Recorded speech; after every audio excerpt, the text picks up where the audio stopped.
waddin. Wassalatu wassalamu ala asrafil anbiya'i wal mursalin Sayyidina wa maulana Muhammadin wa ala alihi wa sahbihi ajma'in. Rabbi israh li sadri wa yassir li amri wa hlul 'uqdatam min lisani yafqahu qawli, amma ba'du. Alhamdulillah, puji syukur kepada Allah Subhanahu wa taala. Kita pada pagi hari ini masih diberikan nikmat iman, Islam dan nikmat sehat, sehingga dapat menjalankan ibadah salat subuh berjamaah di Masjid Bukit Indah Sukajadi yang sama-sama kita muliakan ini. Ini merupakan suatu kenikmatan yang terbesar karena kita yang bangun, yang melaksanakan ibadah salat subuh di masjid dan sebelumnya menjalankan ibadah sholat sunnah qobliyah subuh, ini pahalanya lebih besar daripada alam dunia seisinya. Sholawat serta salam mudah-mudahan tetap terlimpah curahkan kepada uswah hasanah suri teladan kita junjungan alam Nabi besar kita Nabi Muhammad sallallahu alaihi wasallam. Allahumma sholli ala sayyidina Muhammad wa ala ali sayyidina Muhammad. Allahumma sholli wa sallim wa barik alaihi. Jamaah salat subuh yang berbahagia, agenda rutin kita yaitu setiap hari Ahad ba'da subuh kita adakan kajian kultum subuh ya, sebagai wacana untuk menambah ilmuwan kita sehingga kita memahami Islam insyaallah sedikit ya, lama-lama kita insyaallah banyak mengetahui pemahaman keislaman kita sehingga kita bisa memahami Islam secara kafah dan bisa kita amalkan dalam ibadah maupun dalam kehidupan kita sehari-hari, bersosialisasi dan bermasyarakat. Baik jamaah sekalian, untuk kajian subuh pada pagi hari ini akan diisi oleh Ustadz Ahmad Salaman dengan tema tadi disampaikan yaitu perbaiki sholatmu maka Allah akan perbaiki hidupmu. Untuk itu kepada Ustadz Ahmad Salaman, waktu dan tempat kami persilakan.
Assalamualaikum warahmatullahi wabarakatuh.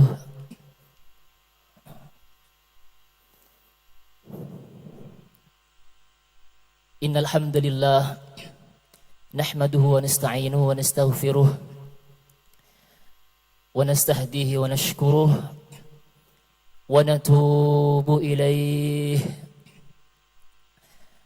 wa na'udzu billahi min shururi anfusina ومن سيئات أعمالنا من يهد الله فهو المهتد ومن يضلل فلن تجد له وليا مرشدا اللهم صل وسلم على هذا النبي الكريم سيدنا محمد سيد الأولين والآخرين وعلى آله وأصحابه الذين طابت نفوسهم وصفت قلوبهم وكانوا هم السادة المنصورين. أما بعد.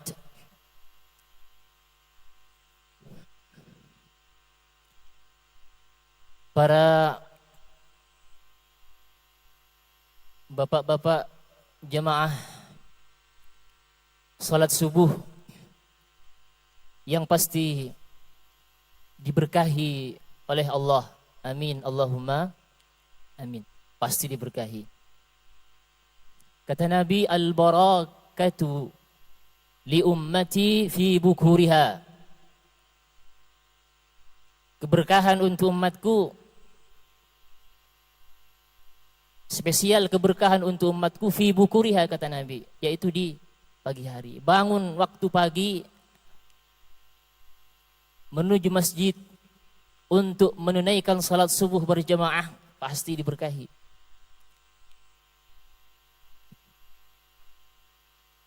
Walaupun bangun pagi bukan untuk ibadah atau untuk urusan duniawi, tapi ia lebih awal bangun pagi diberkahi oleh Allah.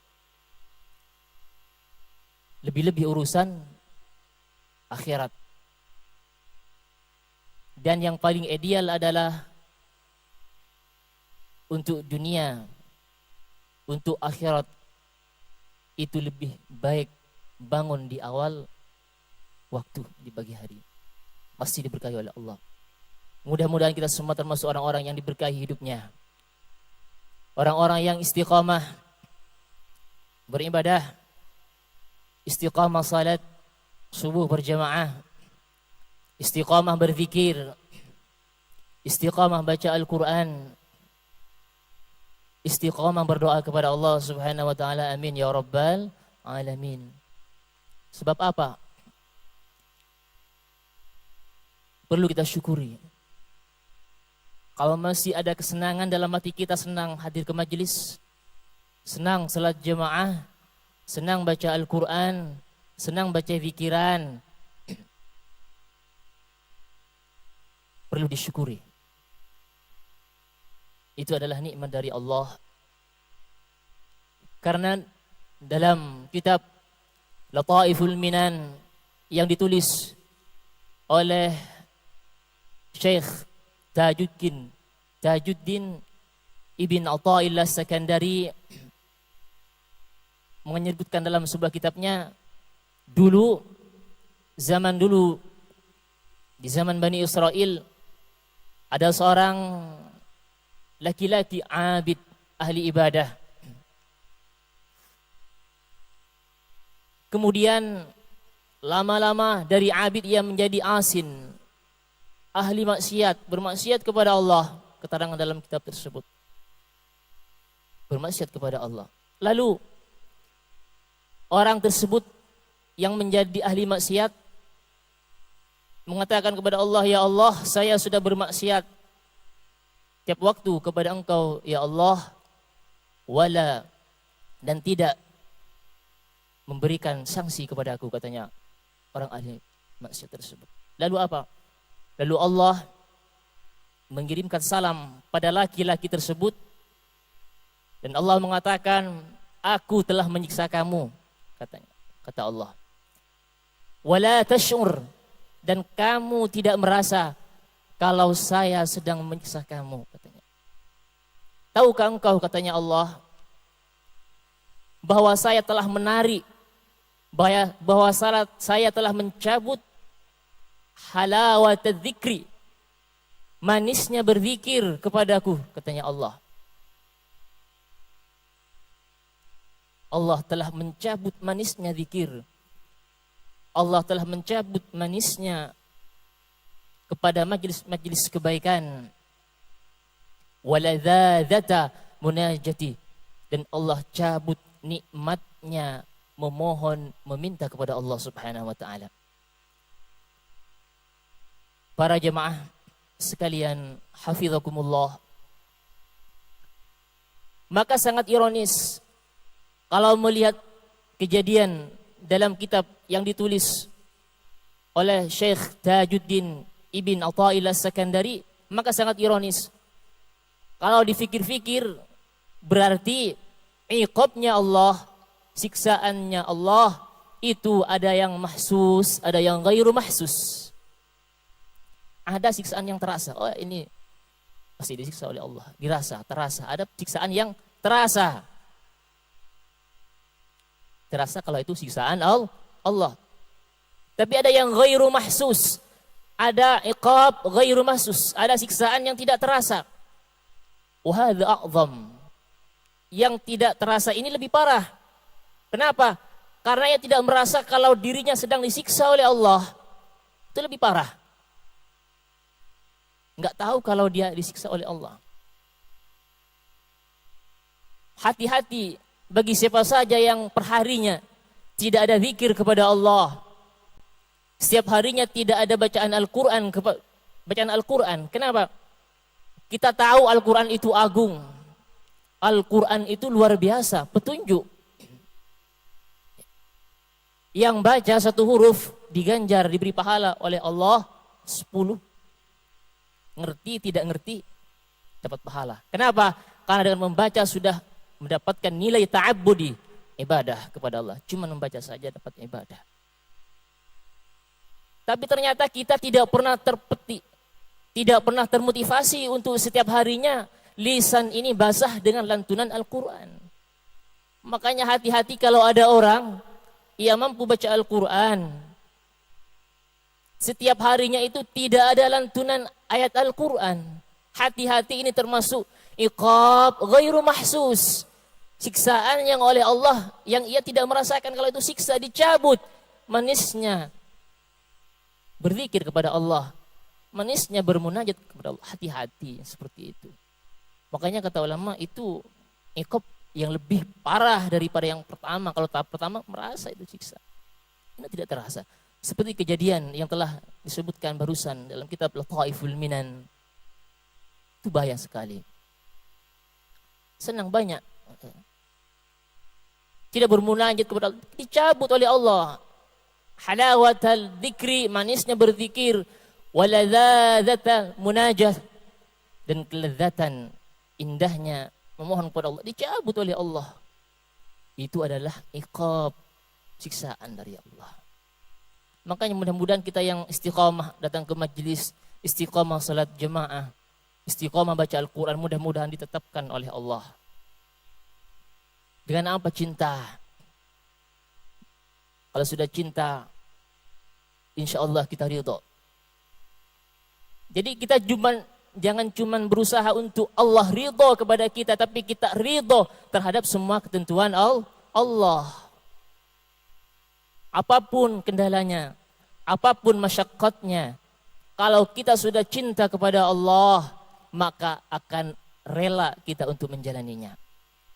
Apapun status kita, bagaimanapun keadaan kita, karena kita sudah cinta kepada Allah, kita tidak akan pernah menyalahkan takdir Allah. Kenapa? Ridho kita kepada Allah.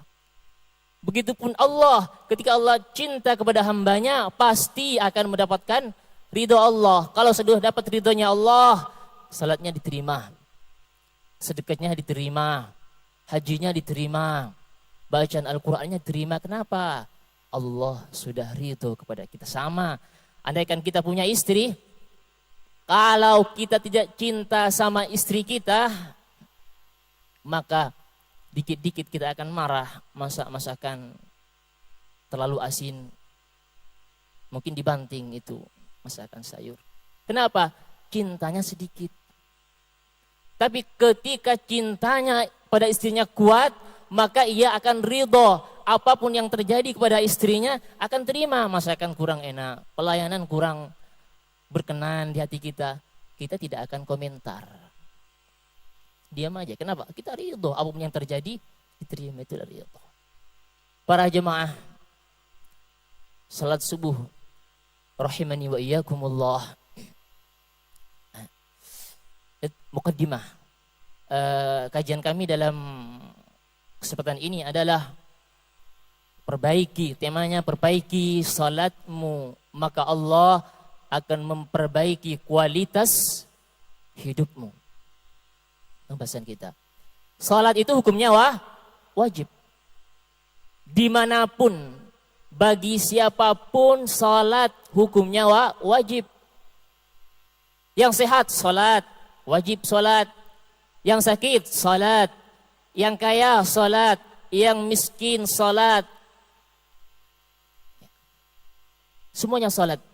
Yang sedang ada di rumah salat, musafir perjalanan salat. Tidak ada alasan untuk tidak salat. Puasa tidak. Ada hal yang boleh tidak berpuasa. Kalau salat tidak ada tawaran. Katanya Allah, wajib salat. Lemah, tidak kuat untuk berdiri, bisa duduk. Tidak bisa duduk, bisa muttaji. Salat dengan tidur miring. Kiri atau kanan. Kanan itu lebih afdal. Bil janib al-aiman. Di lambung bagian kanan. Tidur miring ke kanan. Tidak bisa tidur miring. Sakit parah umpamanya. Kelamaan sakitnya parah. Mustalqiyan ala qafah. Maka tidur terlentang. Masih tidak bisa tidur terlentang. Maka gampang. Maka bisa sholat dengan cara isyarah bi ajfani. Pakai isyarat dengan kelopak matanya. Sholat. Ini sudah sakit parah. Lemah, berbaringlah bertahun-tahun. Tetap wajib sholat. Gerak tidak bisa. Isyarah pakai kelopak mata tidak bisa. Maka melakukan sholat isyarah bil qalb, menggunakan hati. Tidak ada alasan untuk tidak sholat. Sampai mati wajib sholat. Meninggal. Ini dulu enggak sholat. Waktu sakit bertahun-tahun. Meninggal. Gimana sholatnya? Ulama beda pendapat. Ada yang sudah tidak wajib diqadha. Tidak wajib diqadha. Kenapa? Ini sholat sudah tidak bisa diganti. Tidak bisa diganggu gugat. Wajib per orang. Ada yang boleh pakai kafarah, pakai sedekah nanti 1 mud. Ada juga ulama yang memperbolehkan dan ini biasanya dilakukan yaitu diganti dengan ahli warisnya nanti. Ada juga seperti itu. Salat luar biasa kewajibannya, tidak seperti ibadah-ibadah yang lain. Maka kalau kita ingin memperbaiki hidup kita, maka langkahnya adalah memperbaiki salat kita. Para jemaah subuh rahimani wa iyyakumullah. Mengenai kewajiban salat, di antara firman Allah terdapat aqimis shalah lidzikri. Dirikanlah salat untuk mengingatku. Kebanyakan menggunakan lafaz aqimi dari kata aqama yuqimu iqamah ketika berbicara salat. Seperti hadis juga Rasulullah pernah menyampaikan wa iqamis shalah wa ita'iz zakah ila akhirih. Apa maksud dengan iqamatus shalah? Kenapa tidak menggunakan sholli salatlah tapi aqim, dirikanlah salat? Karena yang dimaksud adalah al-muhafazah. Al-muhafazah ala mawaqitiha ma'astifa'i syurutiha wa arkaniha. Cuma salat. Salat bukan cuma menggugurkan kewajiban. Tidak, tapi al-muhafazah ala mawaqitiha wa syurutiha wa arkaniha. Waktunya dijaga. Waktunya salat sudah tahu semua. Kapan salat sudah tahu semua. Tidak ada yang tidak tahu kapan waktunya salat. Masjid ramai berkumandang. Salat. Cuman kadang-kadang ironisnya kita tidak merasa terpanggil. Padahal ini panggilan Allah. Coba kalau ada undangan acara walimatul urus pernikahan, acara apapun itu yang berkaitan dengan sosial, sesama saudara atau yang lain, kita pasti hadir sebelum waktu. Acaranya jam 12.00, mungkin jam 11.30 sudah hadir. Tepat waktu ya. Tepat waktu. Tapi kenapa ketika panggilannya Allah kita masih terlambat, kita masih tertidur, semuanya banyak alasan, masih di perjalanan.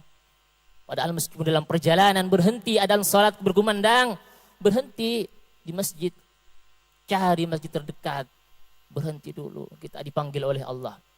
Kalau di kota masih mendingan, masih agak ramai, suasana Islam, suasana syiar Islam di kota masih ramai, masjid ramai. Coba di perkampungan sana, masuk ke pelosok sana, masjid, musola terbengkalai. Cuman masjid musola nggak bisa bicara.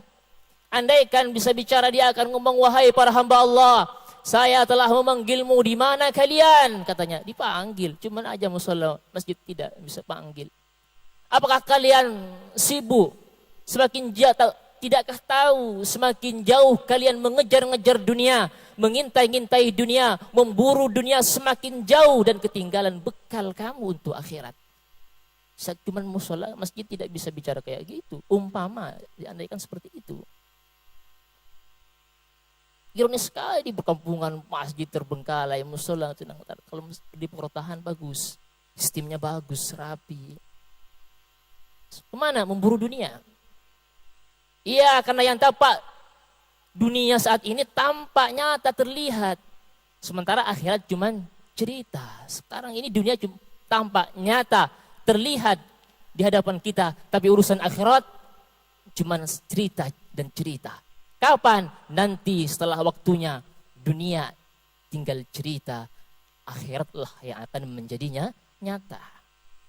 Jangan terbuai. Iqamah, dirikan al-muhafadzah. Pertama adalah waktunya. Perhatikan waktu salat. Usahakan tepat waktu. Karena Nabi SAW pernah menyampaikan, man hafadha ala salawatil khams ala mawaqitiha wa wudu'iha wa ruku'iha wa sujudiha wa ya'tarifu annaha haqqun lillah kana jasaduhu haraman ala nar, katanya Rasulullah. Siapakah yang menjaga salat, menjaga waktunya, menjaga wudunya, rukuk dan sujudnya, salatnya maksudnya, wa ya'tarifu annaha haqqun lillah, tahu kalau itu adalah haknya terhadap Allah, kana jasaduh haraman 'alan nar, maka jasadnya diharamkan atas neraka. Nabi menceritakan dulu nanti di hari kiamat, fil qiyamah, ketika Allah memanggil kepada kelompok-kelompok ahli salat, dipanggil untuk masuk ke dalam surga sesuai tingkatnya masing-masing. Allah panggil, fatati awwalu zumratin kasyams, golongan pertama datang dengan wajah seperti matahari, bersinar. Lalu malaikat yang ada di sekitarnya keheranan, wa taqulul malaikah, malaikat mengatakan, man antum, siapa kalian? Katanya malaikat, qalu, mereka mengatakan, nahnul muhafizuna 'alas salah, kita inilah orang-orang yang di dunia dulu, al muhafizuna 'alas salah, menjaga terhadap kewajiban salat. Malaikat tidak sampai di situ, tanya heran lagi, kok bisa seperti itu, kan tanya malaikat. Qalu, malaikat berkata, kaifa kanat muhafazatukum, seperti apa kalian jaga salat kalian? Qalu, mereka menjawab, kunna nasma'ul adzan wa nahnu fil masjid. Kita ketika mendengarkan azan, kita sudah ada di masjid. Berarti sebelum waktu salat masuk, orang tersebut sudah siap-siap ada di masjid. Makanya keistimewaannya nanti akan terlihat karena seperti matahari. Fatati zumratun ukhra, lalu datang kelompok yang berikutnya. Kal qamari lailatul badri, seperti rembulan di malam purnama. Malaikat dibuat heran lagi. Man antum, siapa kalian? Katanya malaikat, qalu nahnul muhafizuna 'alas salah, kita adalah orang-orang yang menjaga salat. Malaikat nanya lagi, ini seperti apa menjaganya? Kaifa kanat muhafazatukum, bagaimana kalian jaga salat kalian? Katanya malaikat. Kunna, katanya orang tersebut, karena kelompok tersebut menjawab, bahwasanya kunna natawadda qabla al-waqti. Kita sudah wudu sebelum masuk waktu. Thumma nahdur, lalu baru kemudian datang ke masjid. Ma'a sama'il adzan, serta mendengarkan adzan. Lebih awal yang pertama. Tuh. Seperti faedahnya seperti rembulan. Kemudian datang lagi zumratun ukhra, datang lagi kelompok berikutnya kal kawakibi, seperti bintang. Ditanya lagi sama malaikat, man antum, siapa kalian? Qalu nahnul muhafizuna ala salah, kami adalah orang-orang yang menjaga terhadap salat. Kaifa kanat muhafadhukum, bagaimana kalian jaga salatnya kepada yang seperti wajahnya yang seperti bintang ini? Kunna natawadda qabla dukhulil waqti. Saya adalah kelompok orang-orang yang menjaga salat ketika azan sudah selesai, lalu saya ambil air wudu. Nah, ini yang menjaga sholat. Utamanya orang yang seperti itu seperti kawakib bintang. Jaga sholat, jaga wudu. Jaga semua sunat-sunatnya wudu dilakukan. Rukun-rukunnya wudu dilakukan. Setelah wudu jangan lupa berdoa. Doa yang diajarkan oleh Rasulullah. Asyhadu an la ilaha illallah wahdahu la syarikalah. Wa asyhadu anna Muhammadan abduhu wa rasuluh. Allahumma ij'alni minat tawabin. Waj'alni minal mutatahhirin. Waj'alni min ibadikas salihin. Jaminannya futihat lahu abwabul jannah samanah, pintu surga yang 8 akan dibuka. Wa yadkhulu min ayyiha sya', dan ia bisa masuk kepada pintu yang mana saja. Itu dibaca, setelahnya wudu dibaca. Sempatkan untuk membaca biar lebih sempurna. Wudu sempurna. Lalu apa yang kita sebaru kita sucinya sudah sempurna, semua suci. Kesucian ini perlu diperhatikan cara yang bersuci, bukan wudu sekadar wudu.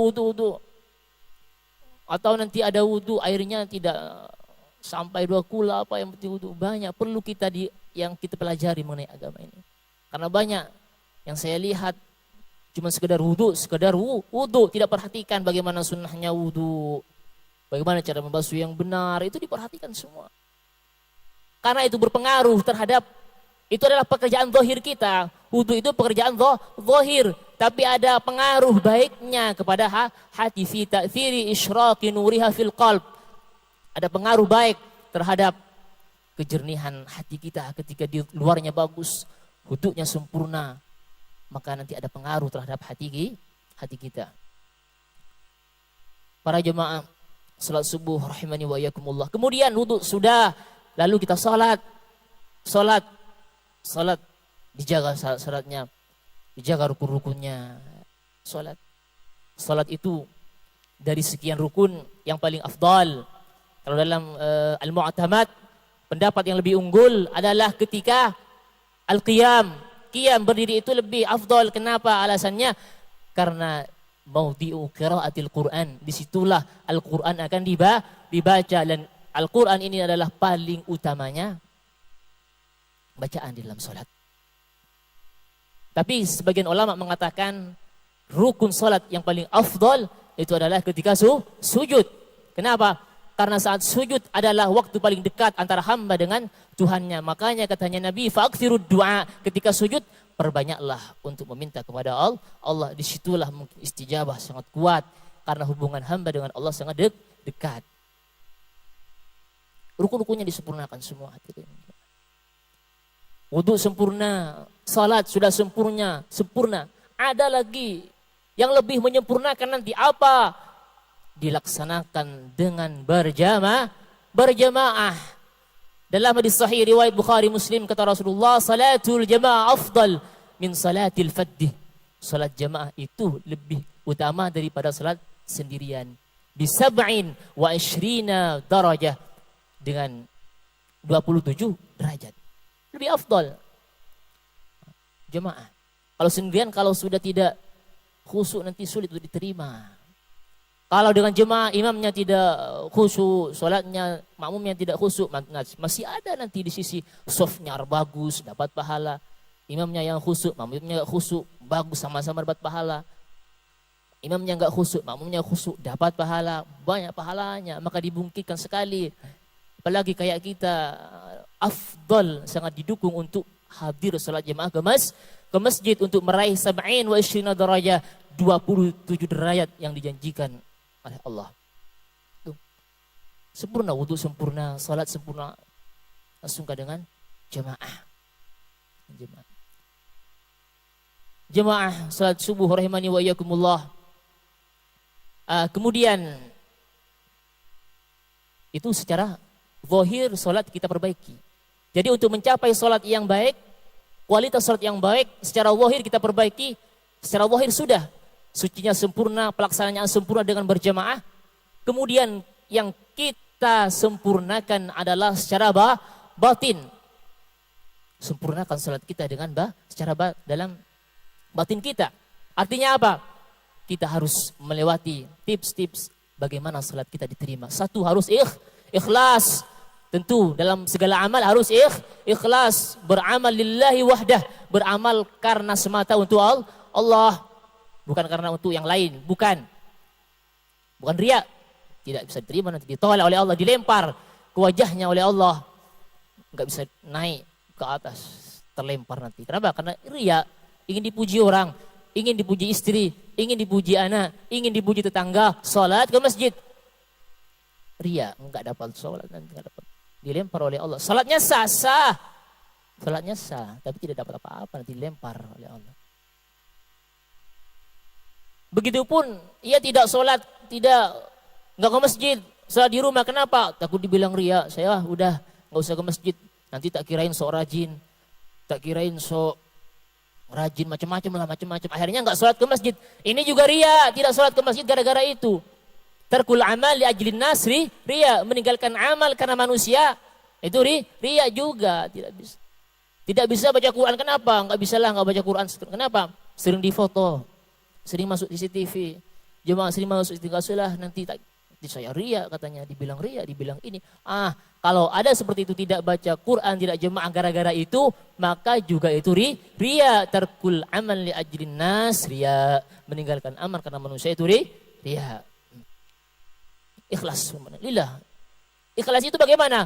Ikhlas diusahakan. Enggak bisa langsung. Ikhlas butuh perjuangan dan harus diperjuangkan ikhlas. Sama dengan sedekah. Sedekah 1 kali tidak mungkin ikhlas, tidak mungkin orang sedekah 2 kali ikhlas, tidak mungkin. 2 kali tidak mungkin ikhlas, 3 kali enggak ikhlas juga mungkin, 10 enggak ikhlas, 20 enggak ikhlas. Mungkin nanti ketika ke 100 kalinya baru ikhlas. Ikhlas harus diperjuangkan. Baru sedekah sekali ingin ikhlas, enggak ada. Ikhlas itu harus perjuangan. Terus beramal. Beramal terus, itu ikhlas, sulit ikhlas. Bekalnya apa biar mudah ikhlas? Ilmu, punya ilmu. Kemudian apa? Istiqamah beramal kalau ingin ikhlas. Terakhir apa? Mujalatus solehin, sering duduk, kumpul dengan orang-orang soleh. Jelas hatinya mereka dingin. Kenapa? Bersih mereka itu orang soleh. Pertama ikhlas. Yang kedua apa? Dari segi makanan, minuman, pakaian harus halal. Bagaimana mungkin kita sholat makanannya haram, makannya hasil penipu, hasil riba, hasil berjudi, haram, makan kotor, hasil mencuri, dimakan lalu sholat, mana mungkin, gak mungkin diterima katanya Allah sholatnya. Sah, tapi gak mungkin diterima, gak ada pengaruhnya nanti kepada kehidupan kita, apalagi di akhirat nanti. Kenapa? Kata Wahab bin Munabbih, Nabi Musa pernah bertemu dengan seorang laki-laki qaimin yad'u wa yatadarra tawilan. Ada seorang laki-laki berdiri berdoa, merengek-rengek kepada Allah Subhanahu wa taala. Lalu Nabi Musa lihat kepada orang laki-laki ini, berkata, "Ya Rabbi, duhai Tuhanku, amastajabta li abdik? Tidakkah engkau penuhi permintaan hambamu ini?" Sudah merengek-rengek lama-lama berdiri. Lalu Allah mewahyukan kepada Nabi Musa, "Ya Musa, mastajabtu lahu." Saya tidak akan pernah mengkabulkan permintaan orang laki-laki tersebut. Kenapa? Tidak akan pernah kabulkan katanya Allah permintaan orang meskipun mereka rengek. Bahkan hatta talifat nafsuh, meskipun ia berdiri hancur sampai hancur menunggu untuk istijabah, tidak akan diterima. Hatta warafa'a yadah, meskipun ia mengangkat tangannya balagha minanas sama, sampai kepada langit ke angkasa, tidak akan diterima kata Allah. Katanya Nabi Musa, kenapa ya Allah? Lima dzalik, kenapa hal itu terjadi? Katanya Nabi Musa. Li'annahu fi batnihil haram. Di perutnya ada makanan haram. Wa fi dhahri haram, di punggungnya ada perkara haram. Wa fi baitihil haram, di rumahnya juga dipenuhi dengan perkara haram, enggak diterima oleh Allah. Enggak bisa, harus semuanya itu dari segi batinnya harus suci, halal, murni halal, baru diterima oleh Allah Subhanahu wa taala. Kemudian selanjutnya adalah ikhlas. Kita tidak sombong dengan salat kita. Tidak boleh sombong dengan salat kita. Tidak boleh ujub, wah saya sudah salat, saya paling baik salatnya. Dia tidak khusyuk, tidak boleh. Saya paling baik salatnya, saya rajin salat, paling baik. Tidak boleh sombong terhadap salatnya. Tidak boleh sombong. Hati-hati dengan sifat sombong, jangan sampai disimpan dalam hati kita. Ma'asyiral muslimin, jemaah subuh rahimani wa iyyakumullah. Itulah dalam batin yang perlu kita perbaiki. Intinya menata hati. Utamanya sekarang masuk bulan Sya'ban. Sya'ban ini adalah bulan, setapak lagi kita akan masuk kepada bulan paling mulia apa? Ramadan. Apa yang perlu kita lakukan? Menata hati. Sya'ban diambil dari asal kata syi'ab. Berarti apa? Berjalan setapak menuju puncak. Apa puncaknya? Nanti bulan Ramadan. Allah telah menyediakan bulan Sya'ban sebagai tempat untuk memperbaiki diri. Utama memperbaiki hati kita. Yang masih kotor, yang masih dengki, yang masih hasud, masih iri hati, masih sombong, masih angkuh, masih ujub, dihilangkan. Mumpung masih di bulan Sya'ban. Nanti puncaknya masuk kepada bulan Ramadan. Hadirin jemaah subuh rahimani wa iyyakumullah. Mungkin itulah yang kita bahas pada pagi hari ini. Apabila ada yang kurang berkenan, mohon maaf dari kami karena waktunya sudah tulu ini ya, sudah syuruk ya. Waktunya sudah habis. Sekian dari kami. Mudah-mudahan semuanya kita salatnya diterima oleh Allah dan bisa ikhlas. Amin ya rabbal alamin. Sudah. Amin ya rabbal alamin. Terima kasih Ustaz atas kajiannya pada pagi hari ini, dan mungkin ada pertanyaan dari jamaah sekalian. Dari jam masuk waktu suruh kan biasa ditambah 15 menit Ustaz. Biasanya untuk mencegah keabtulan dari suruh kan ditambah 15 menit dari waktu suruh. Jadi silakan diisi dengan pertanyaan ya Pak Hari.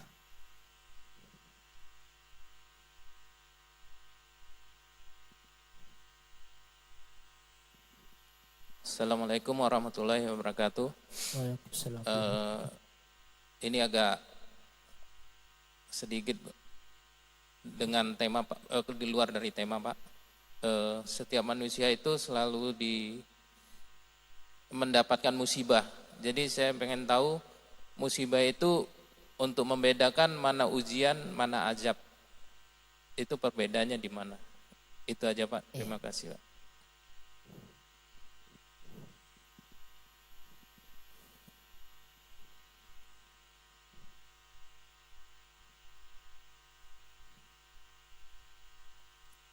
Langsung dijawab ya. Ya baik. Untuk membedakan mana ujian, mana adab, siksaan. Siksa, adab, ujian ya. Hidup ini kita ya orang Islam, hidup ini dasar pertamanya adalah memang ujian. Hidup ini memang ujian. Hidup, berarti ujian. Hidup ujian. Semakin baik hidupnya semakin diuji. Semakin baik semakin diuji. Makanya paling tinggi ujiannya Anbiya. Paling tinggi ujiannya diuji. Orang-orang yang beriman pasti diuji. Itu ujian. orang-orang soleh, orang Islam diuji. Itu ujian ya, seputar ujian. Ketika di ujian, semuanya ujian dalam hidup. Andaikan dalam hidup berarti kita harus siap menghadapi kehidupan. Kenapa? Karena sudah ujian hidup ini. Iman harus kuat, hidup ujian. Kok seandainya nanti ada waktu santai, waktu tenang, apa namanya itu? Itu cuman laba dari kehidupan. Kenapa? Kehidupan semua ujian, diuji oleh Allah, diuji keimanan kita. Itu ujian. Orang Islam itu diuji. Kemudian azab, siksa itu nanti masuk ke orang-orang yang tidak beriman itu ya. Itu disiksa oleh Allah. Orang yang tidak beriman itu disiksa oleh Allah.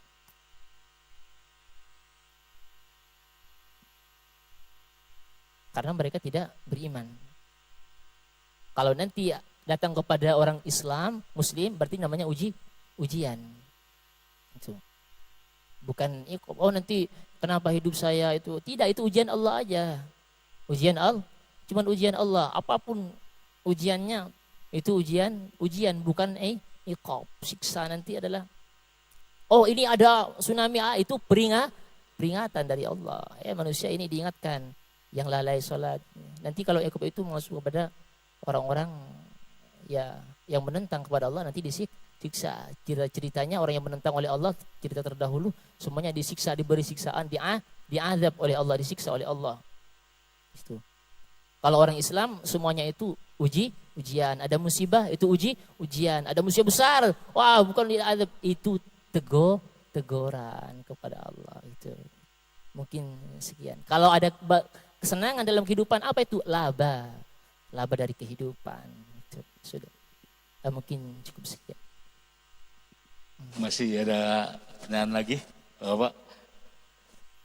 Baik, kalau tidak ada mungkin sudah cukup jelas dan mudah-mudahan apa yang disampaikan bisa diterima dengan baik dan bisa diamalkan dalam ibadah sholat kita sehari-hari. Jadi untuk perbaiki kualitas salat kita, yaitu dari zahir sampai batin harus bagus ya, wudunya lebih diperhatikan, lebih disempurnakan, dan juga hati kita harus ikhlas tadi disampaikan, dan niat yang baik, dan apa yang kita konsumsi bukan hanya makanan yang 4 sehat 5 sempurna, tapi didapatkan dengan hasil yang halalan dan insyaallah hal thayyiban. Mungkin ditutup dengan doa Ustaz untuk kajian pagi hari ini. Doa ya. Bismillahirrahmanirrahim. Alhamdulillahirabbil alamin. Hamdan katsiran thayyiban mubarakan fi kulli hal, hamdan yuafi ni'amaka wa mazida. Ya rabbana lakal hamdu kama yanbaghi li jalali wajhika wa 'azimi sultanik. Subhanaka la musitan 'alaika wa mathnayta 'ala sifat lakal hamdu tarda wa hamdu dhurudi wa hamdu qabla ridha. ولك الحمد بعد الرضا ولك الحمد في كل لحظة أبدا على خلقك ورضا نفسك وزنة عرشك ومدار كلماتك.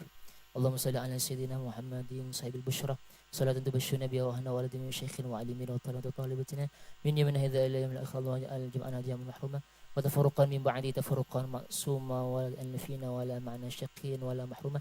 اللهم اجعلنا من الذين يستمعون القول فيتبعون أحسنه. اللهم اهدنا إلى هدايتك. اللهم يا الله بارك لنا في شهر شعبان وبلغنا رمضان. ربنا آتنا في الدنيا حسنة وفي الآخرة حسنة وقنا عذاب النار. صلى الله على سيدنا محمد وعلى آله وصحبه وسلم. سبحان ربك رب العزة عما يصفون وسلام على المرسلين الحمد لله رب العالمين. Sekian dari kami. Wassalamualaikum warahmatullahi wabarakatuh. Warahmatullahi wabarakatuh. Terima kasih sekali lagi atas kajiannya, dan juga mari kita tutup dengan doa kafaratul majelis. Subhanakallahumma bihamdik asyhadu an la ilaha illa anta astaghfiruka wa atubu ilaik. Kurang dan lebihnya mohon dimaafkan. Akhirul kalam billahi taufiq wal hidayah. Wassalamualaikum warahmatullahi wabarakatuh.